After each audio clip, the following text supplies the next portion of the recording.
কথাই বলে 5 minutes recipe, কিন্তু সত্যি কথা বলতে 5 মিনিটে তো শুধু গরম পানিটাই হয় কি, তাই তো? তবে আজকের যে রেসিপিটি আমি আপনাদের সাথে শেয়ার করব, তার উপকরণ যদি হাতের কাছে থাকে তাহলে 5 মিনিটও সময় লাগবে না এই রেসিপিটি বানাতে। তাহলে চলুন শুরু করা যাক আমাদের আজকের রেসিপিটি। আজকের রেসিপিটি বানানোর জন্য আমাদের লাগছে সাদা ভাত। এটা আমার রাতের বেঁচে থাকা ভাত ছিল, তবে আপনারা নর্মাল সাদা ভাত দিয়েও এই রেসিপিটা বানিয়ে নিতে পারেন। এখানে আমি নিয়েছি একটা বড় সাইজের স্লাইস করে পেঁয়াজ কাটা। আচ্ছা, দুটো নিয়েছি শুকনো লঙ্কা, এর পরিবর্তে আপনারা চিলি ফ্লেক্সও ব্যবহার করতে পারেন। নুন নিয়েছি পরিমাণ মতো, আর নিয়েছি সর্ষের তেল। এদিকে আমি একটা কড়াই গরম করে নিয়েছি, এতে দিয়ে দিয়েছি 2 টেবিল চামচ সর্ষের তেল। তেলের পরিমাণটা বেশি থাকলে স্বাদটা কিন্তু ভালোই লাগে।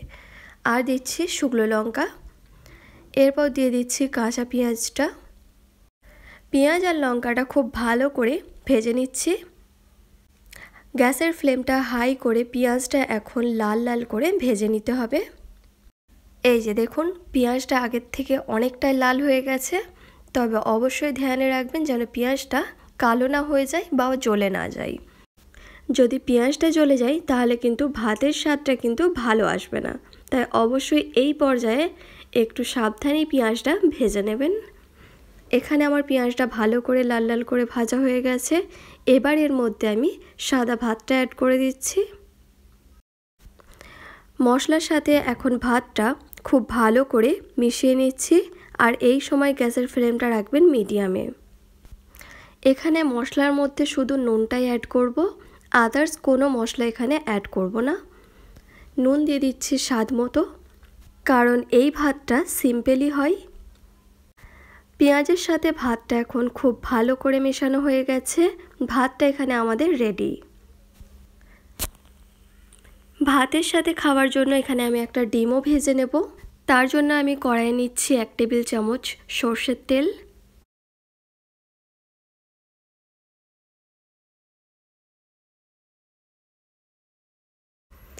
এক টেবিল চামচ দিচ্ছি কাঁচা লঙ্কা কুচি। অবশ্যই ঝালটা আপনাদের পছন্দ মতো দেবেন। এবার কাঁচা লঙ্কার সাথে পেঁয়াজটা খুব ভালো করে ভেজে নিচ্ছি। এবার এখানে আমি কিছু মশলা অ্যাড করব। তার জন্য প্রথমে নিচ্ছি হলুদের গুঁড়ো। এখানে হলুদের গুঁড়ো দিচ্ছি ছোট চা চামচের হাফ চামচ, লাল লঙ্কার গুঁড়ো দিচ্ছি ছোট চা চামচের হাফ চামচ, আর নুন দিচ্ছি স্বাদ মতো। ঝালের পরিমাণটা অবশ্যই আপনারা আপনাদের পছন্দ মতো দেবেন, কারণ এই ভাতে আর এই ডিমটাতে ঝালটা হলে তবেই খেতে মজা লাগে। এবার মশলার সাথে পেঁয়াজটা খুব ভালো করে ভেজে নিচ্ছি। পেঁয়াজের কাঁচা ভাবটা চলে যাওয়ার পর এখানে আমি ডিমটা অ্যাড করব।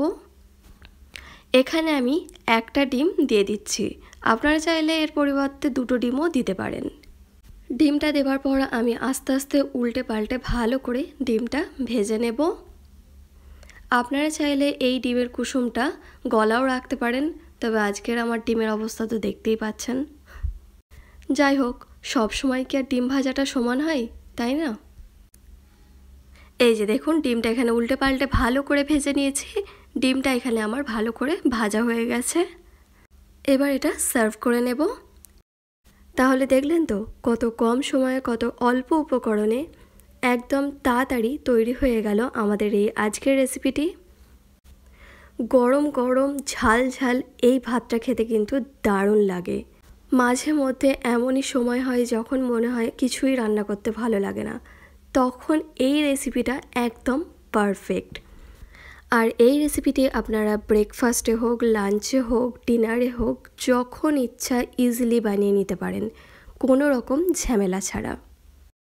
আশা করছি আমার আজকের রেসিপিটি আপনাদের ভালো লেগেছে। ভালো লাগলে অবশ্যই একবার ট্রাই করার অনুরোধ রইল।